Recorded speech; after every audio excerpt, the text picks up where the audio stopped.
Minister, ladies and gentlemen, it's an absolute pleasure to be with you today. It's always nice to be back in Auckland. I used to live here in the 90s, and I've always got a bit of my heart here. It's a privilege to be able to share with you our experience as one of the iBodies Infrastructure Victoria, a young one, and then in the context, share with you how we've actually undertaken the 30-year infrastructure strategy, which was the very first one for the state of Victoria, and also I'll share with you some of the insights that we gain in working on the port advice. And can I start by saying how pleased I am, Minister, for you to have created the Infrastructure Commission. It's very nice to see the family of the iBodies growing bigger, and it's always been nice to engage with John and my colleagues to make sure that they benefit from the experience of Infrastructure Victoria. So we are a recently created independent statutory authority. We were created by a legislation in October 2015. And I've already said, one of the most important things about who we are. We are independent. I have in my legislation a sentence that a lot of my colleagues in the rest of Australia would give a lot to have, and that is the minister cannot direct the activities of Infrastructure Victoria. There's a lot of things that you can do and say when you've got that in your legislation. We've been creating to fulfill three functions. The first one is to undertake on a regular basis a 30-year infrastructure strategy that is a pipeline of projects, but it's much more than that, as I'll explain to you. The second thing that we're doing is to provide advice to the Victorian government on request on any infrastructure matters that they see fit, whether it's on the port advice, whether it is on infrastructure needing to enable the deployment of zero-emission vehicles or autonomous vehicles, or whether it is on waste and resource recovery, as we are doing here. And then we can undertake any research on any infrastructure matters that we see fit in order to push for very strong policies, and especially the complex one. We're a very small team, 35 of us. We see ourselves as a little jazz band and not a Berlin Philharmonic Orchestra. There are plenty of orchestras in the public service, so we want to stay nimble and flexible and really stay small. Basically, there are three fundamental pillars to what we're doing. The first one is evidence-based. How do we move from a world where it is decision-made, evidence-based, decision-based, evidence-made to evidence-made, decision-based. The transparency is fundamental. Every single report that we commission is actually available on our website. Every single thing that we commission is there. Why? Because an informed citizen is a better citizen. I will always remember receiving a phone call from the department one day when we were working on a port advice and said, I hear you've got the report on your website? I said, yes. I said, well, I've had it in my drawer for the last 3 years. I said, well, I guess you can dust it off and actually just, put it out. It is fundamental to have the transparency of that evidence in order to have a genuine engagement and consultation. Having the citizens who are going to be impacted by the policy reforms or by the project to be involved from the long-term planning is absolutely fundamental. I want that to actually, since we're talking about the Infrastructure Commission, share with you a couple of remarks about a recent phenomenon, which is the creation of those independent or more or less independent infrastructure bodies. And I can really see two things important to keep in mind and a real opportunity that we've got. The first one is that there is a realization throughout states in Australia, in Canada, and in New Zealand that you've got to disconnect the long-term strategic planning from the short-term electoral cycle. The two usually don't go well together. There's a second thing which is important, and that's well acknowledged, especially in the Australian context, and that is that over the last 10 to 15 years, it has become less and less easy for departments and agencies to provide frank and fearless advice to the ministerial portfolios. And to have an independent organization that is protected, it can actually have that frank and fearless advice and really fly the kites and say the controversial things is very important. So we see ourselves as the last Gallic village in the Roman Empire to be able to provide that frank and fearless advice. But there is something, a bit more profound, and that is that organizations are plenty to be able to advise what needs to be done to the ministers and to the government. But there is actually very few who can be in a niche of working on what I call the social license to implement a complex policy reform, to engage with the community and really work on that social license. And the best way to explain that is to quote a Canadian politician who is credited to say, of course, as politicians, we all know what needs to be done. The only thing we don't know is how to get re-elected once we've done it.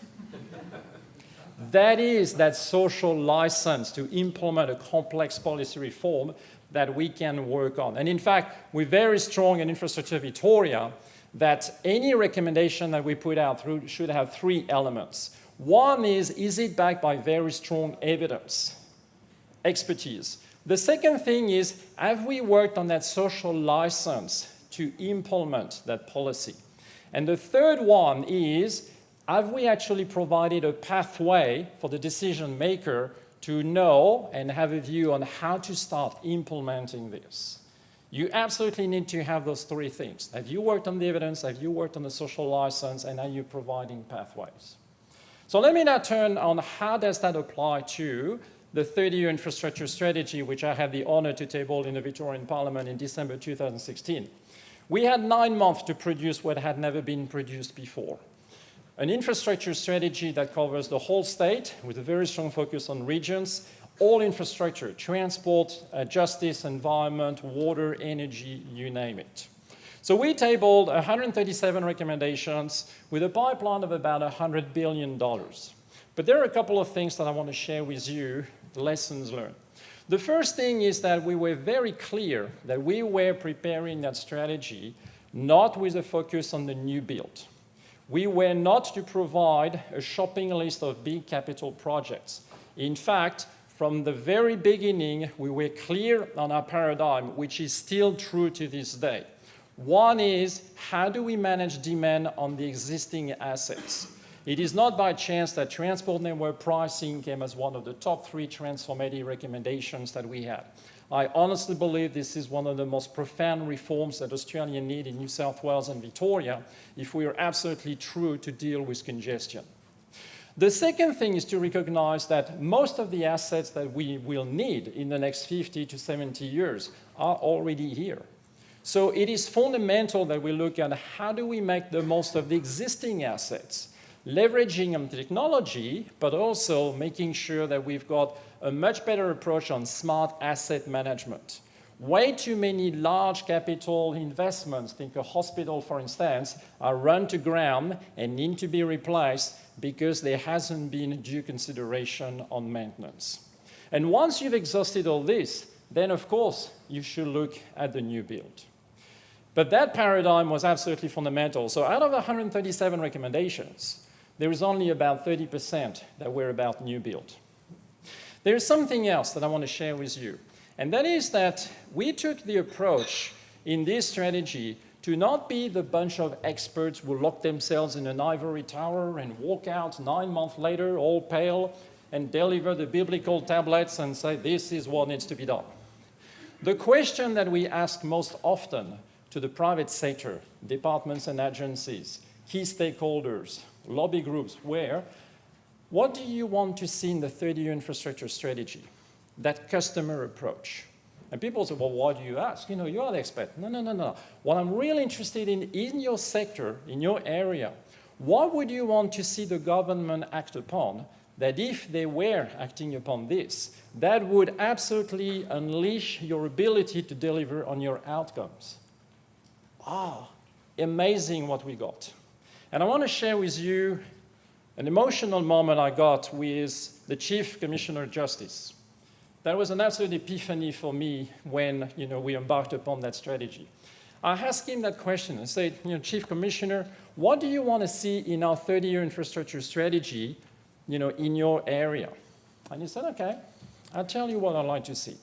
I'd like to see more libraries, more open space, more access to ovals and parks, more shared facilities, more green infrastructure. And he went on and on and on and on like this. And he said, and you know what, Michel? If I had all this in your infrastructure strategy, I promise you I would not have to build a single new prison in the next 30 years. that interconnectivity between the world in which we live, whereby investments and policies in sports, in libraries and green infrastructure have a knock-on effect on what investment you've got to consider in justice, was absolutely what we wanted to nail in the 30-year strategy. And the last point that I'll make is community engagement is absolutely fundamental.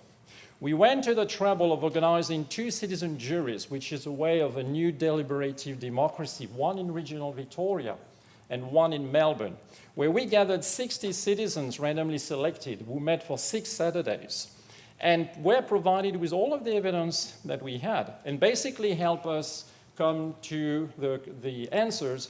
What infrastructure do we need in the next 30 years?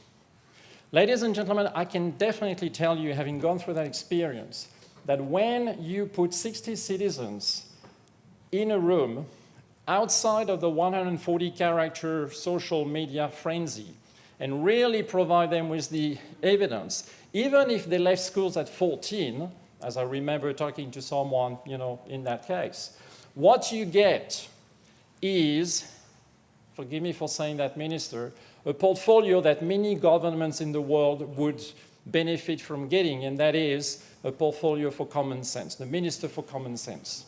This is what you get when you get the 60 people. Their recommendations were so natural, so beautiful in terms of the sequencing. An airport rail link, yeah, Melbourne needs one, but not now. They had the wisdom to actually know that.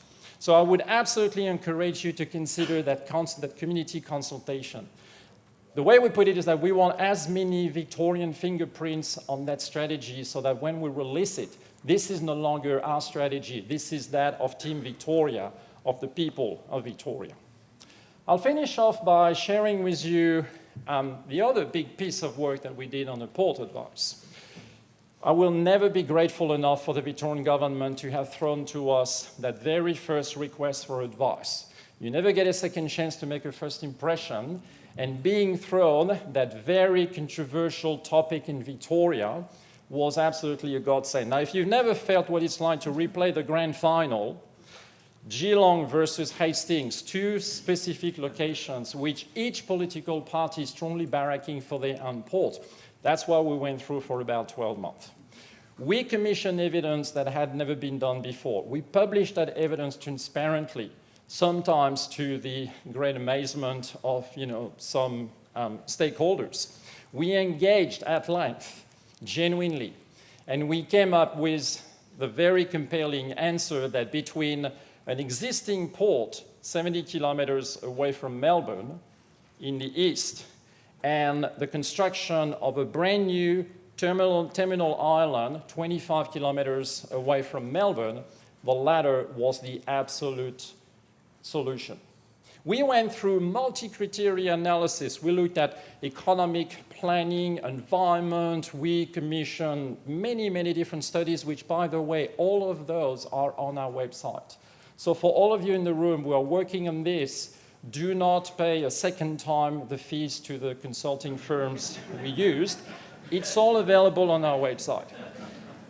And what was striking, ladies and gentlemen, is that despite looking at all of this in-depth, siloed approach, it came up very obvious that the number one criteria that made it compelling, our choice, was about minimizing land transport cost and optimizing supply chain efficiency. Why? Because what makes a port competitive in the next 50, 80, 100 years is really your ability to reduce the distance between the port and your final customers. That's why we compellingly concluded that the existing, and remember that this is in the context of, Victoria and Melbourne. I'm absolutely aware that this is a different context, but I'm sharing you, our conclusion. We concluded that the existing port of Melbourne was actually fit for purpose for, quite a long time, but that the site of Bay West was absolutely, the preferred site. Yes, it was creating a lot of jobs, but ultimately, in the long term, there was not actually a net creation of job between what was lost on one side and what's created on the other side. And the last thing that I'll share with you on that, and I will be available for the rest of the day if there's some specific questions. The last thing that we realized is that in order to look at this, we should not have looked at it like one loses and the other one wins, but it should be looked at in an integrated way. And what I mean by that is that scale matters. In other words, we wanted to make sure that we had one port that would be specialized in containers. In order to do that, you've got to relocate some other trades elsewhere so that they've got the benefit of that specialization. And we basically concluded that the port of Hastings, that didn't qualify for the container because way too far from where the customers were, was actually a prime spot for the relocation of the automotive industry and for some other trades. So we came out with our recommendations in a way that each port had actually a vision for its future, depending upon which trades were more appropriate for their features. So ladies and gentlemen, thank you very much. I hope that was thought-provoking. And again, I can't say how happy I am to see the Infrastructure Commission joining the family.